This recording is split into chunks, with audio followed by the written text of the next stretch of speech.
Good evening, नमस्कार, सत श्री अकाल, आदाब है। हम आपके दोस्त आशीर्वाद आपके लिए ज्योग्राफी की श्रृंखला चल रही है।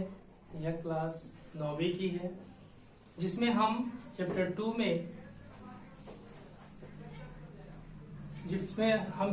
में ज्योग्राफी में पढ़े थे, जिसमें हमने देखा था कि हिमालय के ऊपर से, जो भारत में हिमालय, उसके ऊपर से उसको 4 पार्टों में हिमालय को बांटा गया है।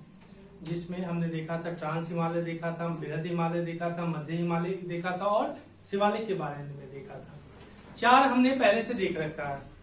आज हमारा इसी में है कि मुख्य भौगोलिक वितरण किस तरह से है। मेजर फिजियोग्राफिक डिवीजन के बारे में आज हमको देखना है।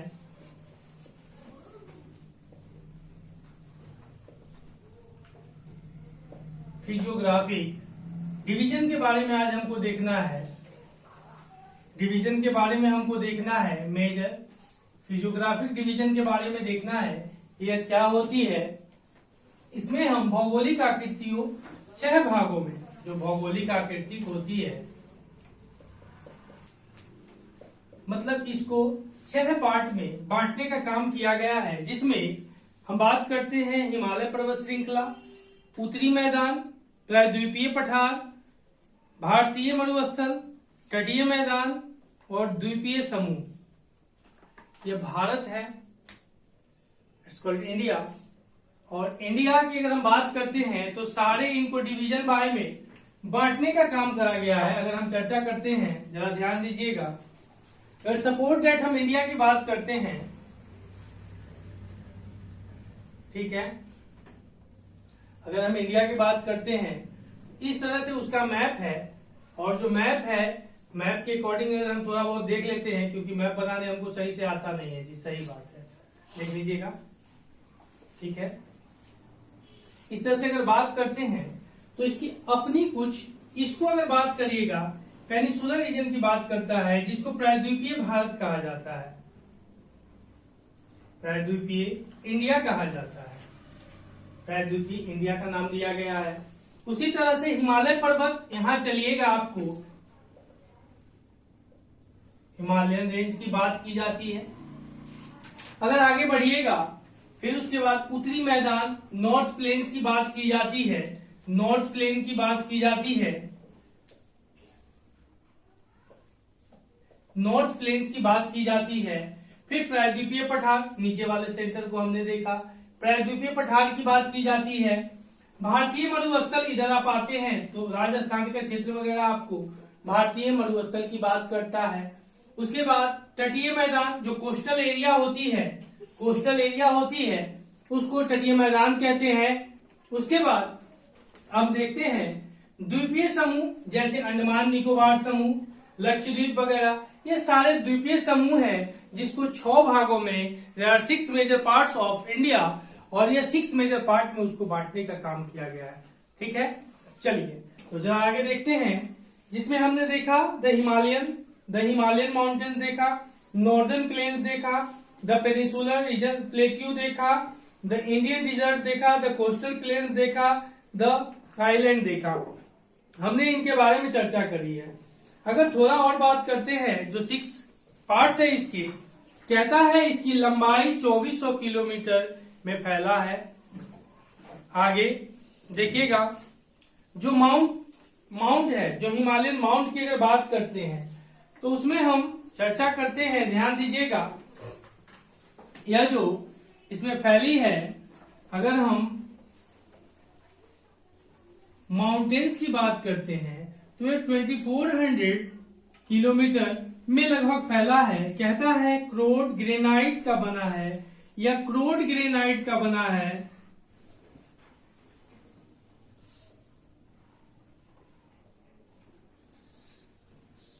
क्रोड, CROD, क्रोड ग्रेनाइट का बना है। अगर हम बात करते हैं, this is the parts of the Himalayan is the compose of the granite, ठीक है, ग्रेनाइट का बना है, ग्रेनाइट का बना है, क्रोड ग्रेनाइट का बना हुआ है। और यह 2400 किलोमीटर में, जिसमें अगर भारत में बात करते हैं, इन इंडिया लगभग 420 किलोमीटर स्प्रेड इन इंडिया, लगभग 420 किलोमीटर भारत में फैला है। ठीक है, इंडिया में इसकी जो स्प्रेड है इसका 420 किलोमीटर में फैला हुआ है। अगर आगे थोड़ा और बात करते हैं तो इसमें कुछ ज्यादा दे रहा है, तो कहता है J&K वाले रीजन में 400 किलोमीटर की बात करता है, 2400 में 400। बात करते हैं अरुणाचल प्रदेश में 150 किलोमीटर की बात करता है। तो J&K वाले में थोड़ा माइनस कर दीजिएगा, इच्छा करेगा तो PO के वाले में माइनस कर दीजिएगा, उसको भी माइनस कर सकते हैं। उसके बाद इस तरह से उसको चलिए, और कुछ जो है उत्तराखंड वगैरह में भी इसकी पार्ट आती है, उत्तराखंड भी लगभग इससे बना हुआ है, गंगोत्री वगैरह ये सब जो वहां से जैसे गंगा नदी वगैरह निकलती है। और यही हिमालय रेंज में तीनों पार्ट निकले हुए हैं। अगर हम बात करते हैं 3 नदी, उत्तरी भारत की 3 मुख्य नदी, 3 रिवर, जिनमें गंगा, ब्रह्मपुत्र और सिंधु 3 मेन रिवर है नॉर्थ इंडिया की, और गंगा भारत की सबसे बड़ी नदी है जो 25-25 है, 25-25, जिसमें 2525 किलोमीटर ये गंगा का उसका लेंथ है, जो भारत की सबसे बड़ी गंगा नदी है। आगे देखिएगा, पश्चिम भाग की अपेक्षा पूर्वी भाग की ऊंचाई ज्यादा विविधता है। मतलब अगर पूर्व और पश्चिम की बात करते हैं, अगर हम इंडिया की ही बात कर रहे हैं, मान के चलो सपोज दैट इंडिया की बात करते हैं, इसको ईस्ट की बात करते हैं और इसको वेस्ट की बात करते हैं, दोनों के बीच में ज्यादा डाइवर्सिटी पाई जाती है। कहा इसमें कि पश्चिम भाग की अपेक्षा पूर्वी भाग में ज्यादा डाइवर्सिटी यानी ऊंचाई ज्यादा विविधता है। कारण क्या है? पश्चिम भाग में गोंडवाना लाइन की पहाड़ी श्रृंखला है और पूर्वी भाग में माउंट एवरेस्ट की श्रृंखला है। तो ज्यादा, क्योंकि यह आज भी आपको पता है एक्टिव माउंटेन कहा जाता है, यह सक्रिय है, यह आज भी बढ़ रहा है। कभी तो 2 मीटर बढ़ गया, 8,848 से लेकर के 8,850 यह हो गया है। 48-50 दोनों सही है, कहीं मेजर किया गया है कहीं नहीं किया गया है, तो उसमें डाउट मत कीजिएगा। पहला नंबर बात ध्यान दीजिएगा, अगर हम बात करते हैं तो इसमें ज्यादा डाइवर्सिटी है। अगर हम वैसे समझ में ना आए, अगर हम इच्छा करें, राजस्थान घूमने जाते हैं, छोटी छोटी पहाड़ियां, आपके जैसे 5 लोग खड़े हो जाएंगे तो पहाड़ ढक जाएगा, पहाड़ नीचे हो जाएगा, आप ऊपर हो जाएगा। अगर आप ईस्ट की तरफ जाइएगा, आपके जैसे 500 लोग खड़े होंगे, फिर भी पहाड़ी के सामने आप दब जाइएगा। कितनी विविधता है। एक तरफ आपके जैसे 500 लोग, एक तरफ आपके जैसे 5 लोग, वह पुरानी पहाड़ी है, अरावली पहाड़ी श्रृंखला सबसे जो पहाड़ी श्रृंखला है वो सबसे पुरानी है। ऑस्ट्रेलिया वगैरह में भी उस पहाड़ी श्रृंखला की रेंज पाई जाती है। ऑस्ट्रेलिया वगैरह में आपको पता है कि ऑस्ट्रेलिया पहले इंडिया से ही जुड़ा हुआ था, लेकिन प्लेट टेक्टोनिक की वजह से वह उससे अलग हुआ। ठीक है, तो इसमें कोई दिक्कत, इधर ज्यादा डाइवर्सिटी है और इधर कम डाइवर्सिटी है। इधर अगर बात करते हैं विविधता ही कहते हैं, विविधता ज्यादा है और इधर विविधता कम है, डाइवर्सिटी कम है, इधर डाइवर्सिटी ज्यादा है। ध्यान दीजिएगा, दोनों के बीच में बहुत ज्यादा खाई है। एक तरफ ऐसी पहाड़ी श्रृंखला जो जिस समय पृथ्वी बनी उस समय उसका निर्माण हुआ, एक तरफ वैसी पहाड़ी श्रृंखला जो 11,000 साल पहले या 20,000 साल पहले जो उसको माना जाता है उसकी शुरुआत हुई, माउंट एवरेस्ट की अगर हम बात कर सकते हैं, और यह पृथ्वी आरंभ के समय से ही इसको माना जाता है। ध्यान दीजिएगा आगे, और कहता है फिर हिमालय, यह महान हिमालय, हिमाद्री, आंतरिक हिमालय और शिवालिक, यानी जिसको great Himalayan, Himadri, inner Himalayas और शिवालिक 4 भागों में हिमालय को बांटने का काम किया गया है। ठीक है, कहता है ध्यान दीजिएगा, हिमालय पर्वत द हिमालयन माउंटेन्स, कहा इन श्रृंखलाओं का निर्माण मुख्यतः अत्यधिक संपीड़ित तथा परिवर्तित शैलों से हुआ है। अगर परिवर्तित शैलों से हुआ है, कहा the ranges are mainly composed of highly compressed and altered rocks. Compressed मतलब उसको ज्यादातर दावा गया है, ज्यादातर प्रेशर दिया गया है। जैसे आप मान के चलिए किसी बच्चे के ऊपर पर आप चढ़ जाइए और दब जाएगा, दबेगा कि नहीं? दब जाएगा। और दबने का कारण क्या होगा कि मामा चिल्लाएगा, मामा चिल्लाएगा। तो कारण क्या होती है, उसके ऊपर से ज्यादातर जोर लगाया गया है। आपको पता है कि पहाड़ी का निर्माण कैसे होता है?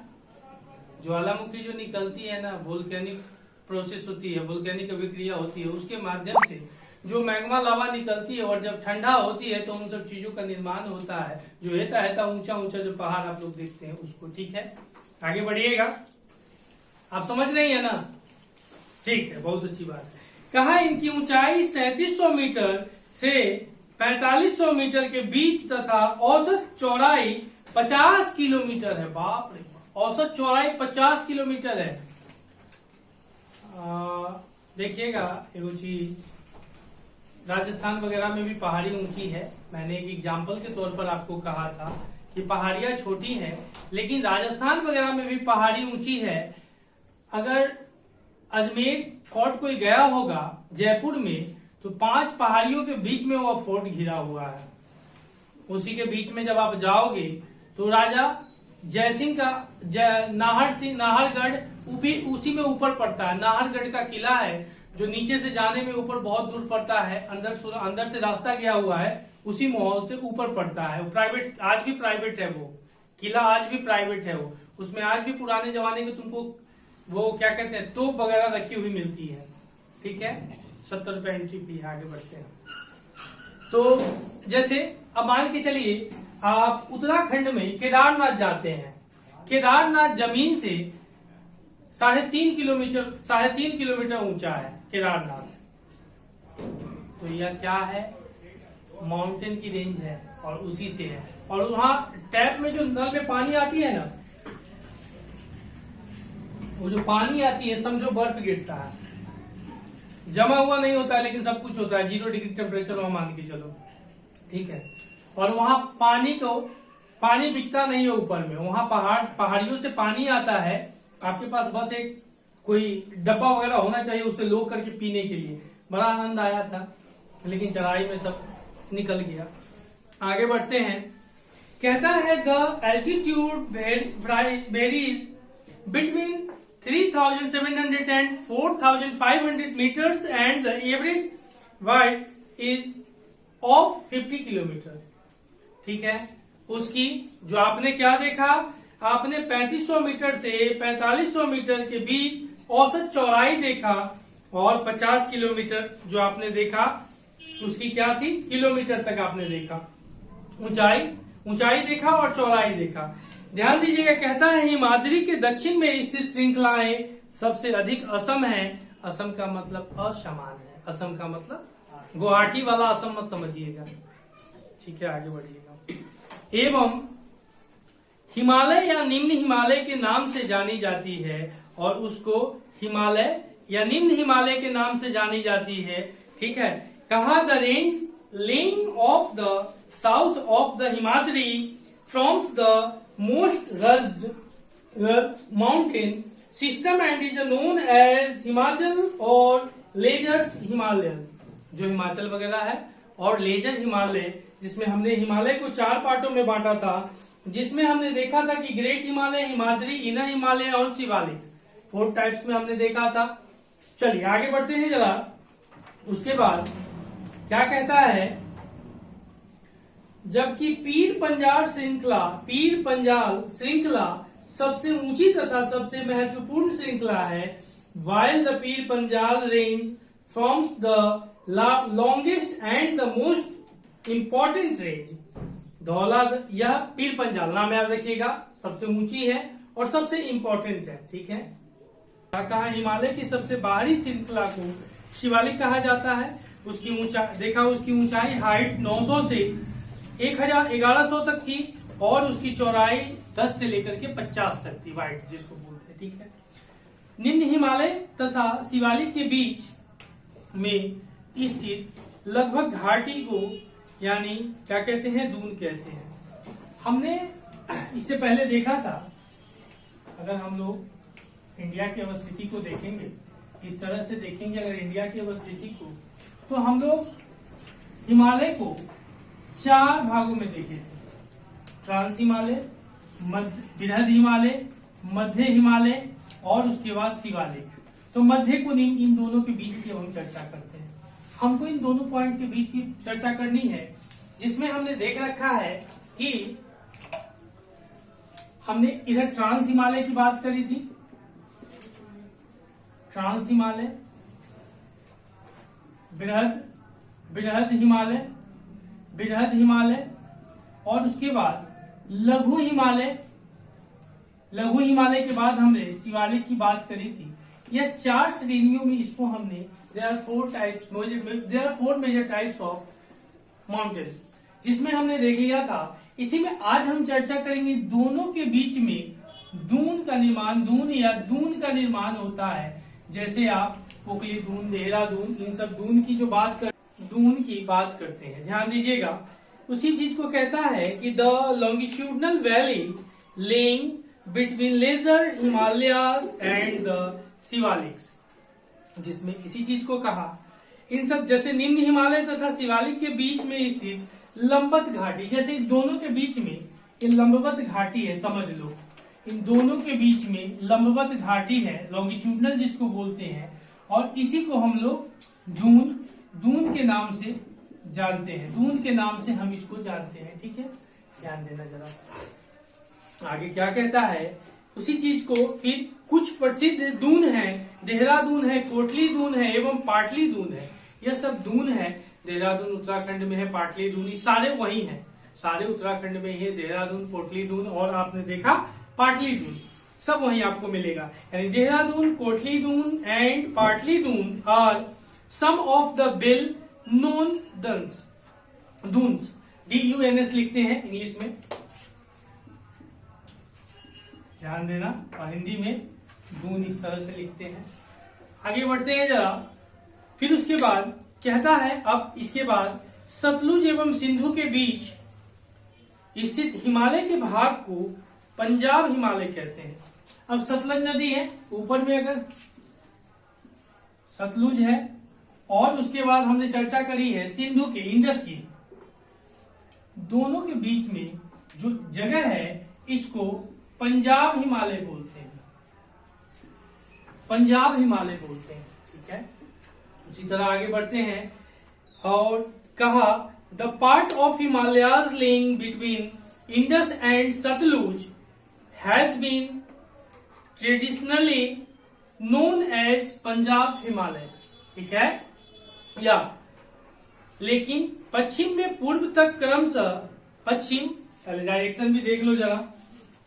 अगर डायरेक्शन की बात करते हैं, ऊपर में नॉर्थ, नीचे में साउथ, ईस्ट, वेस्ट, इसको पूर्व, पश्चिम, पश्चिम, उत्तर, दक्षिण। अगर हम डायरेक्शन की बात करते हैं, तो कहता है पश्चिम में, तो पश्चिम इस साइड है, ध्यान दीजिएगा। पश्चिम से पूर्व के क्रमशः इसके कश्मीर तथा हिमालय यानी हिमाचल हिमालय के नाम जानते हैं। मतलब यहां से लेकर के अगर यहां तक बात करेंगे, इसको हिमाचल हिमालय बोलेंगे।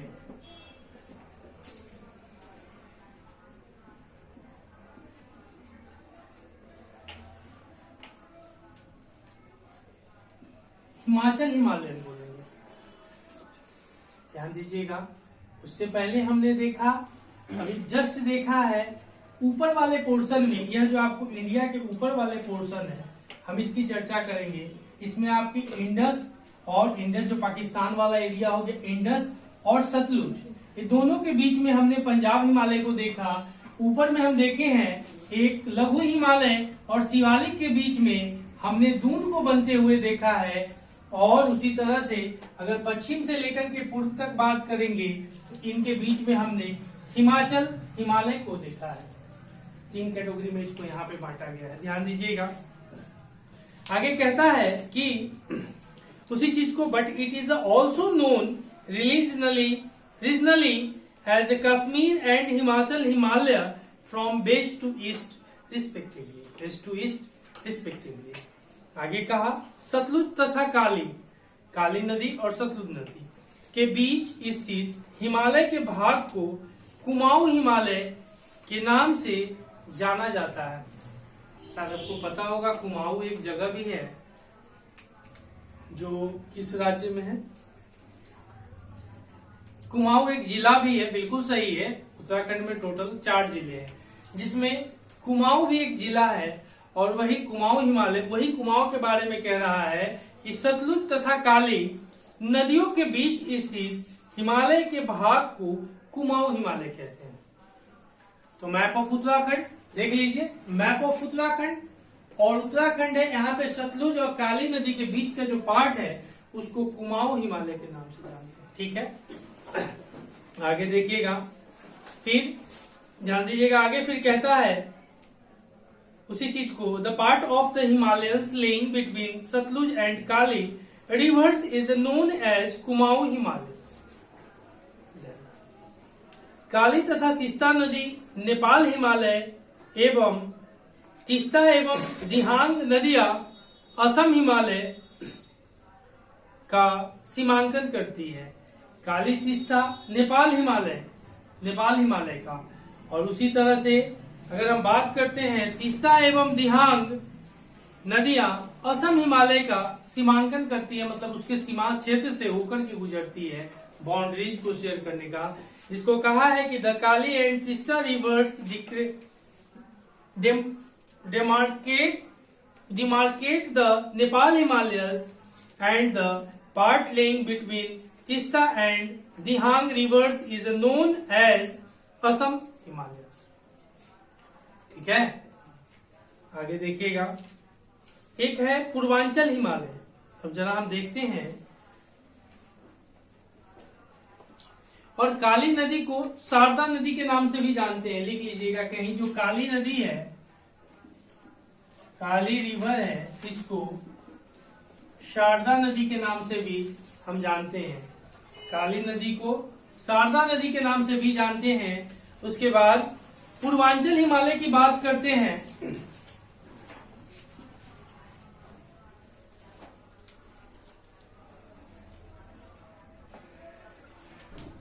पूर्वांचल हिमालय की बात करते हैं तो ध्यान दीजिएगा, इसमें पूर्वांचल पहाड़ियों की बात कीजिए, हिमालय नहीं, पूर्वांचल पहाड़ियों की बात कीजिए, माउंटेन की बात कीजिए।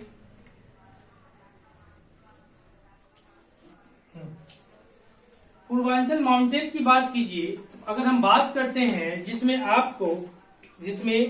ब्रह्मपुत्र हिमालय की सबसे पूर्वी सीमा बनाती है, जो ब्रह्मपुत्र नदी है तिब्बत से जो होकर के निकलती है, सांगपो कुछ करके वहां बोलते हैं, आगे चल करके उसका नाम सब बदलता है, तो तिब्बत से जो निकलती है उसी जगह कहता है ब्रह्मपुत्र हिमालय की सबसे पूर्वी सीमा बनाती है, और महाकड़ यानी गार्ड्स के बाद हिमालय दक्षिण की ओर एक तीखा मोड़ बनाते हुए भारत की पूर्वी सीमा के साथ फैल जाती है, जिसको कहा the Brahmaputra marks the eastern most boundary of the Himalayas beyond the Dihang guards.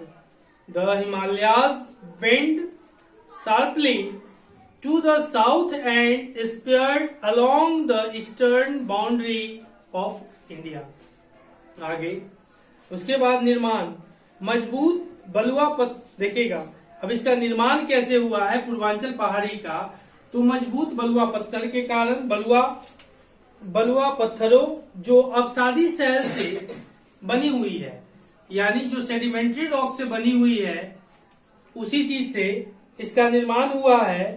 कहता है कि mostly composed of sediment stones, sand stones, while which are sedimentary rocks, मतलब सेडिमेंट्री रॉक से किस पहाड़ी का निर्माण हुआ है, पूर्वांचल माउंटेन का पूर्वांचल माउंटेन का निर्माण हुआ है सेडिमेंट्री रॉक से हुआ है। चलिए आगे देखिएगा। उसके बाद आगे क्या कहता है, पूर्वांचल में पटकाई, नागा, मिजो तथा मणिक पहाड़ियां शामिल है। और ये जितने भी पहाड़ियां हैं, मिजो, पटकाई, नागा, ये सारी पहाड़ियों के नाम वहां की जनजातियों के नाम पर रखा गया है, वहां के ट्राइबल्स के नाम पर रखा गया है, ट्राइब के नाम पर रखा गया है। मिजो भी जनजाति है, नागा भी जनजाति है, पटकाई भी जनजाति है, भील जनजाति है, गोंड जनजाति है, मुंडा जनजाति है। यह सारे जनजाति है जो आदिवासी जिसको हम कहते हैं उनको, या ट्राइब्स वगैरह, यह सारे वे जनजातियों की बात होती है। ठीक है, आगे देखिएगा। फिर कहता है कि ये पहाड़ियां उत्तर पूर्व राज्यों से होकर के गुजरती है, और जिन सारी पहाड़ियों की this hills running through the north eastern state, ये जितने भी पहाड़ियां हैं ये नॉर्थ ईस्टर्न स्टेट से होते हुए गुजरती है, यानी भारत की कहे जाने वाली 7 सिस्टर्स है उससे होकर के ये गुजरती है। 7 बहनें हैं और एक बीच में बैठा हुआ है भैरव भैया। मैदान यानी उत्तरी मैदान यानी नॉर्दर्न प्लेन्स। ठीक है,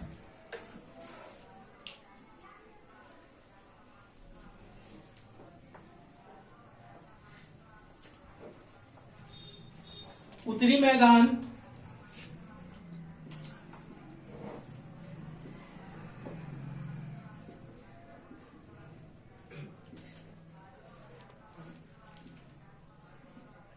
नॉर्दर्न प्लेन्स, उत्तरी मैदान नॉर्दर्न प्लेन्स।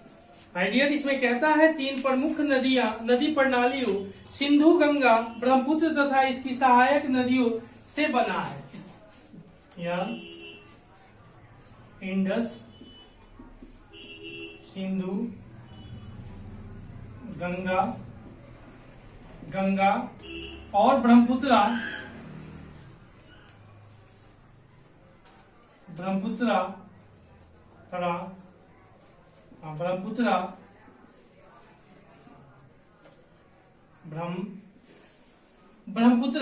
ये 3 नदियों से बना है। और इंडस की 5, तीस्ता, उसके बाद झेलम, रावी, चेनाब, ये सब इसके, जिसमें 5 मुख्य सहायक नदी हैं। और ऐसे मोटा मोटी देखिएगा तो 10 इसके सहायक नदी आपको मिलेंगे टोटल। तो अगर बात करते हैं इंडस, सिंधु, गंगा और ब्रह्मपुत्र, ये मेन इसी से नॉर्दर्न प्लेन्स, इसी से आगे आप बात करते हैं तो बनता है। आगे देखिएगा। फिर कहता है 3 प्रमुख प्रणालियां सिंधु, गंगा एवं ब्रह्मपुत्र तथा इसकी सहायक नदियों से बना है। कहता है the 3 major river systems namely the Indus, the Ganga and the Brahmaputra. आगे देखिएगा। यह मैदान जलोढ़ मृदा से बना है। The plains of formed of alluvial soil, इसको बोलते हैं एलुवियल सॉइल से यह बना हुआ है। और यहाँ की भूमि बहुत फर्टाइल होती है, उपजाऊ होती है, और यहाँ की कृषि क्षेत्र बहुत उत्तम मानी जाती है, उच्च कोटि की मानी जाती है। आगे देखिएगा। कहता है यह मैदान लगभग 2400 किलोमीटर लंबा यानी 2400 किलोमीटर लंबा और किमी लंबा एवं 240 से 320 किमी चौड़ा, 240 to 320 किलोमीटर इसका चौड़ा है। यह इसकी खासियत है और यह बहुत फर्टाइल है, कम नहीं बहुत ज्यादा फर्टाइल है। आगे बढ़िए फिर देखते हैं। इसका विस्तार 7 लाख वर्ग किलोमीटर के क्षेत्र में है। It's spread over an area of 7 lakh square kilometre. इसका विस्तार है, इसका स्प्रेड 7 लाख किलोमीटर स्प्रेड है। ध्यान दीजिएगा। आगे उत्तरी मैदान को मोटे तौर पर 3 वर्गों में विभाजित किया गया है। The northern planes is broadly divided into 3 sections. ठीक है, देख लिया। आगे देखिएगा, एक पश्चिम का भाग पंजाब का मैदान, गंगा का मैदान, ब्रह्मपुत्रा का मैदान, ठीक है, जिसमें कहा western part Punjab plains, Ganga plain and Brahmaputra plain, ये सारे इसके हैं। देखिएगा, वेस्टर्न पार्ट की अगर बात करते हैं, जिसमें सिंधु तथा इसकी सहायक नदियों के द्वारा बना है, यानी formed by the Indus and it's tributaries. कौन सा? पंजाब का मैदान अगर देखते हैं, यानी पश्चिम का भाग पंजाब का मैदान अगर देखते हैं, यानी वेस्टर्न पार्ट पंजाब प्लेन्स की अगर बात करते हैं, तो यह आप देखिएगा कि सिंधु तथा इसकी सहायक, यानी सिंधु एंड क्या कहता है, formed by Indus and it's tributaries के माध्यम से यह बना हुआ है। इसी में है झेलम, चेनाब, रावी, ब्यास तथा सतलुज, इसकी सहायक नदियां हैं। आगे देखिएगा, झेलम तथा Chenab, the Ravi and Beas and the Sutlej its tributaries, इसकी जो सहायक नदी है। आगे देखिएगा, फिर कहता है, अब गंगा का मैदान देखते हैं। गंगा प्लेन्स जो है वह कैसे स्प्रेड है, उसका कैसे है, तो इसमें कहता है विस्तार घग्गर तथा तीस्ता नदियों के बीच इसका है। घग्गर और तीस्ता नदी है, जब आप मैप देखिएगा तो उत्तराखंड से ऊपर और इसमें नीचे आपको दिखाई देगा। घग्गर और तीस्ता नदी की बात करते हैं तो उसमें आपको जो है, इसमें वही घग्गर एंड तीस्ता रिवर्स, इसमें उत्तर भारत के राज्यों हरियाणा, दिल्ली, उत्तर प्रदेश, बिहार, झारखंड के कुछ भाग तथा पश्चिम बंगाल में फैला है। It is spread over the Haryana, Delhi, UP, Bihar, partly Jharkhand and West Bengal. ये स्प्रेड इसका इन सब जगहों पर आपको देखने को मिलता है। आगे बढ़ते हैं, अगर बात करते हैं पहले वाले सिंधु वाले में, जरा देख लेते हैं। 25 में कहता है कि यह हिमालय से निकलती है। आपको पता है कि जो इंडस है वह हिमालय से निकलने वाली नदी है। उसी तरह से ब्रह्मपुत्र से ऊपर और इसमें नीचे आपको दिखाई देगा। घग्गर और तीस्ता नदी की बात करते हैं तो उसमें आपको जो है, इसमें वही घग्गर एंड तीस्ता रिवर्स, इसमें उत्तर भारत के राज्यों हरियाणा, दिल्ली, उत्तर प्रदेश, बिहार, झारखंड के कुछ भाग तथा पश्चिम बंगाल में फैला है। It is spread over the Haryana, Delhi, UP, Bihar, partly Jharkhand and West Bengal. ये स्प्रेड इसका इन सब जगहों पर आपको देखने को मिलता है। आगे बढ़ते हैं, अगर बात करते हैं पहले वाले सिंधु वाले में, जरा देख लेते हैं। 25 में कहता है कि यह हिमालय से निकलती है। आपको पता है कि जो इंडस है वह हिमालय से निकलने वाली नदी है। उसी तरह से ब्रह्मपुत्रा का मैदान देखते हैं। इसके पश्चिम की विशेषकर, इसके पश्चिम की शेषकर असम में स्थित है और यह ज्यादातर पश्चिम की तरफ असम में स्थित है। असम में यह ज्यादा घूमती फिरती है, मौज मस्ती करके फिर अपने जहां जाना है बंगाल की खाड़ी में जाकर के मिल जाती है। चलिए, इसमें कोई दिक्कत है? चलिए आगे देखते हैं। उत्तरी मैदानों की व्याख्या, the northern plains are generally, जिसमें कहता है इन विस्तृत मैदानों की भौगोलिक आकृतियों में भी विविधता है। कहा these vast plains also have diverse relief features. आगे देखिएगा, आकृति भिन्नता के आधार पर, कहा आकृति भिन्नता के आधार पर उत्तरी मैदानों को 4 भागों में विभाजित किया जा सकता है। According to the variations in relief features, the northern plains can be divided into 4 regions. आगे देखिएगा, जिसमें आगे कहता है शिवालिक की ढाल पर 8 से 16 किलोमीटर की चौड़ाई पट्टी में गुटिया का निक्षेप करती है। कहा the rivers after descending from the mountains deposits pebbles in a narrow belt of about 8 to 16 kilometre by length parallel to the slopes of the Shivaliks. ठीक है, साल पर 8 से 16 किलोमीटर के चौड़ी पट्टी से गुटिका का निक्षेपण करती है। The rivers after descending from the mountains deposit pebbles in a narrow belt of about 8 to 16 km in width length parallel to the slopes of the Shivaliks. ठीक है, ध्यान दीजिएगा। आगे कहा इसे भावर के नाम से जाना जाता है। पहला हमने देखा जलोढ़, हमने इससे पहले देखा जलोढ़,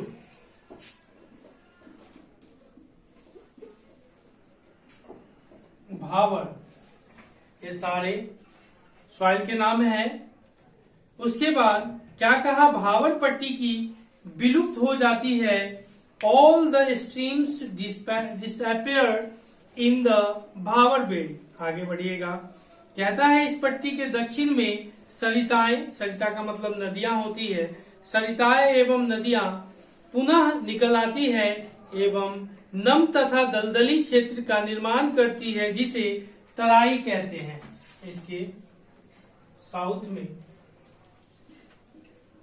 तराई, जो कि नम या दलदलीय मिट्टी का निर्माण होता है यहाँ पे। आगे बढ़िएगा, फिर दलदली क्षेत्र का निर्माण करती है और जिसे तराई कहा जाता है। South of this belt the streams and rivers reemerge and create a bed, swampy and marshy regions known as Terai. ठीक है, आगे देखिएगा। फिर उसके बाद है उत्तरी मैदान का सबसे, उत्तरी मतलब ऊपर वाला, उत्तरी मतलब ऊपर वाला जो भी डायरेक्शन बताया है, नॉर्थ वाला जो भी डायरेक्शन बताया है, नॉर्थ वाला जो डायरेक्शन बताया है, कहता है कि उत्तरी मैदान का सबसे विशालतम भाग पुराने जलोढ़ का बना है। और इसका जो विशालतम है यह पुराने, जिसको हम लोग कहते हैं ओल्ड, जलोढ़ का बना हुआ है। जलोढ़ मिट्टी अभी देखे थे, गंगा वगैरह इन सब क्षेत्र से निकल, सिंधु बिंदु जो भी क्षेत्र से निकल के आई थी और जो प्लेन पे जो बह रही थी, वहां की मिट्टी जो होती है वह जलोढ़ कही जाती है। ठीक है, एलुवियल सॉइल जिसको हम लोग कहते हैं। आगे देखिएगा, फिर कहता है कि जलोढ़ का बना है और वे नदियों के बाढ़ वाले मैदान के ऊपरी स्थित है, मतलब जहां बाढ़ होता है उसके ऊपरी स्थित है। आगे देखिएगा, तथा वेदिका जैसी आकृति प्रदर्शित करते हैं और इसका भाग को भांगर के नाम से जाना जाता है और इसके बाद वाले को भावर भांगर के नाम से जाना जाता है। 1 2 3 4 भावर, आपने देखा जलोढ़, भावर, तराई, भांगर, इनके नाम से जाना जाता है। यह मिट्टियों के गुणवत्ता के फर्टाइल के आधार पर इसको विभाजित किया गया है। और सबसे बढ़िया मिट्टी की क्वालिटी अगर बात करेंगे तो जलोढ़ होती है। ठीक है, सबसे बढ़िया, फर्टाइल बहुत होती है, उर्वरक की जरूरत कम पड़ती है, इसमें कम उर्वरक में भी काम हो जाते हैं। इसी जलोढ़ मिट्टी में अगर आगे देखिएगा तो आपको तरबूज वगैरह इन सब चीजों का ज्यादातर यहीं से आपको निकाला जाता है। तरबूज, ककड़ी, खीरा जो भी होते हैं, इन सब चीजों को यहाँ ज्यादा निकलता है। पंपकिन जो हमारे यहाँ कद्दू कहते हैं ना, उन सब चीजों का यहाँ पे ज्यादा होता है। चलिए आगे देखते हैं। उसी चीज को कहा, the largest part of the north plains in formed of older alluvial they lie above the flood plains of the rivers and present a trace-like feature. This part is known as भांगर। ठीक है, आगे देखिए। इसी क्षेत्र की मृदा में चूनेदार निक्षेप पाए जाते हैं जिसे स्थानीय भाषा में कंकड़ कहा जाता है। और जब आप इसमें पानी वगैरह में जाइएगा, कंकड़ बहुत ज्यादा चुभते हैं, उसमें कभी स्नान वगैरह का मौका मिले तो कभी देखिएगा, इसलिए नुकीली उसकी कंकड़ होती है। ठीक है, छोटी छोटी, बहुत ज्यादा नुकीली होती हैं। आगे बढ़िएगा। The soil is this region contains calcareous deposits locally known as kankar. ठीक है, आगे देखिएगा। बाढ़ वाले मैदानों के नए तथा युवा निक्षेप को खादर कहते हैं।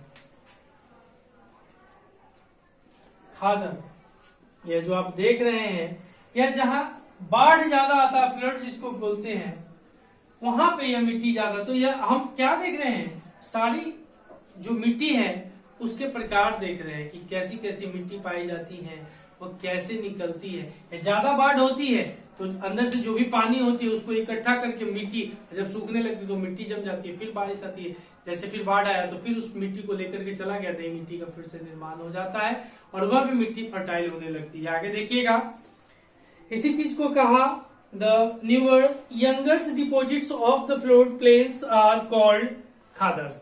इनका लगभग प्रत्येक वर्ष पुनर्निर्माण होता है और इसलिए ये उपजाऊ होते हैं तथा गहन खेती के लिए आदर्श होते हैं।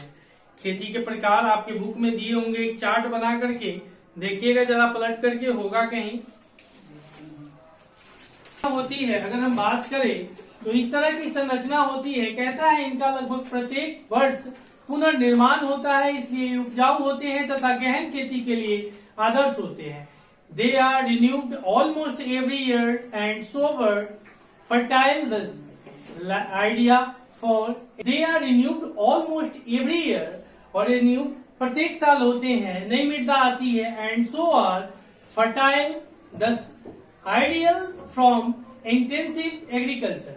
ध्यान दीजिएगा, मान के चलिए यह हिमालय श्रृंखला है, हिमालय पर्वत है, जो है ये पर्वत हो गया। ठीक है, हिमालय रेंज हो गया,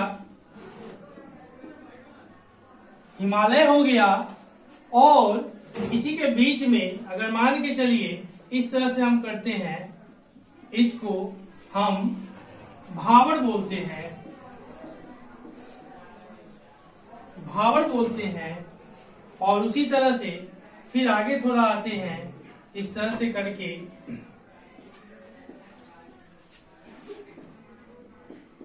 इस तरह से करके इसे हम लोग तराई बोलते हैं, तराई क्षेत्र बोलते हैं। और सारी हिमालय से निकल कर जो पानी आती है उसके द्वारा ये जो निर्माण हुए वाली जो मिट्टी होती है, निर्माण होती है, उसको कहते हैं। फिर आगे थोड़ा और बढ़िएगा, इस तरह से करके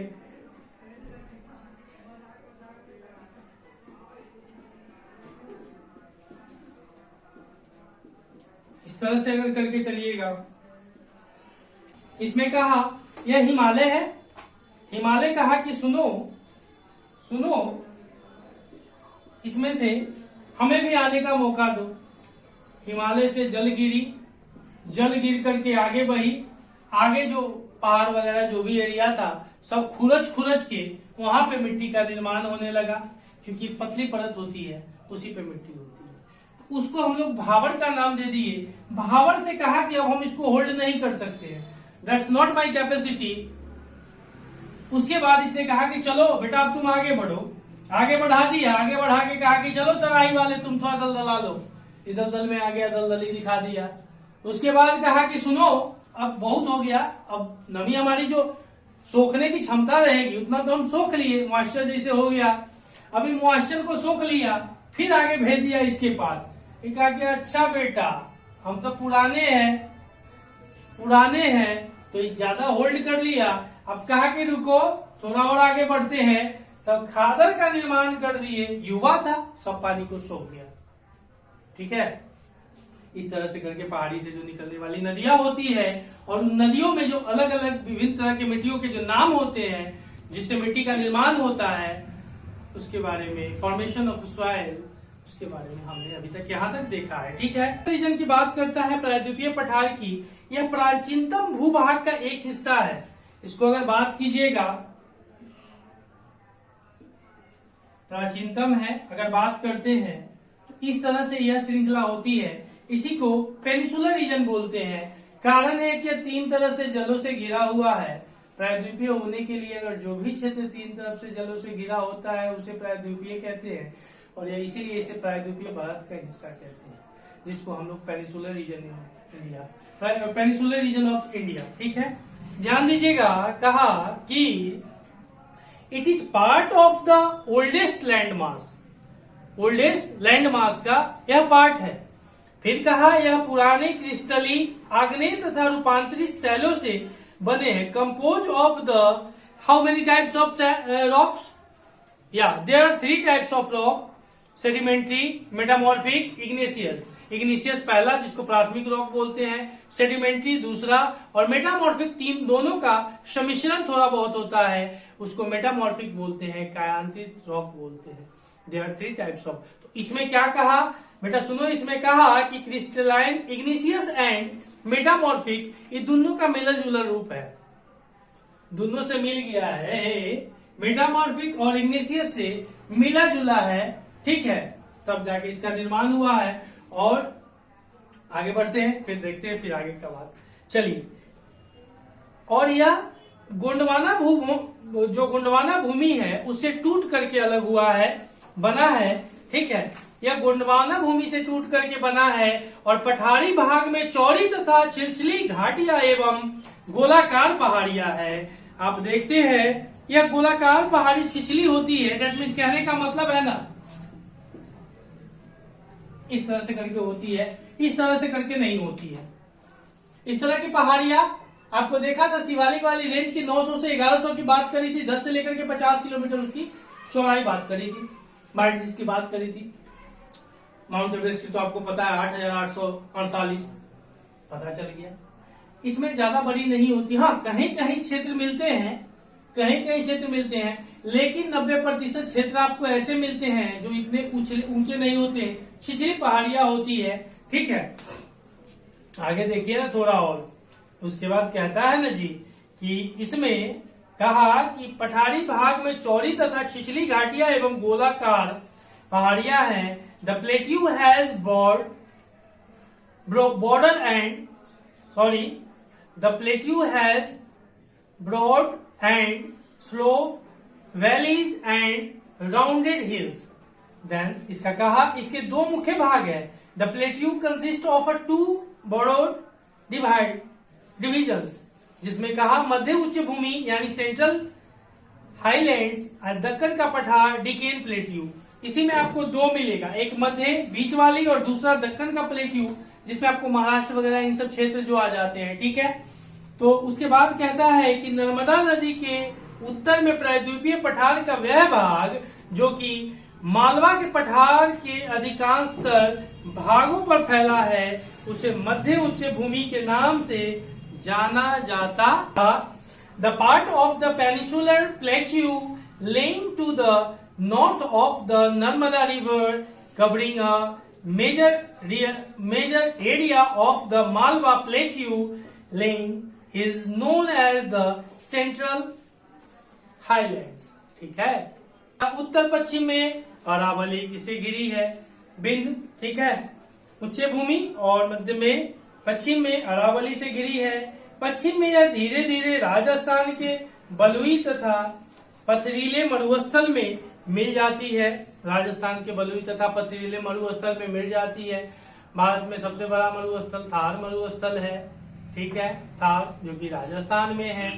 आगे बढ़ते हैं, अब विश्व की सबसे बड़ी मरुस्थल की बात करते हैं, सहारा मरुस्थल है जो 11-12 देशों में फैला हुआ है। आगे बढ़ते हैं, फिर कहा ना, यही कहा कि पश्चिम में धीरे धीरे राजस्थान के बलुई तथा पथरीले मरुस्थल में मिल जाती है और क्षेत्र में बहने वाली नदियां चंबल सिंध बेतवा तथा केन दक्षिण पश्चिम से उत्तर पूर्व की तरफ बहती है।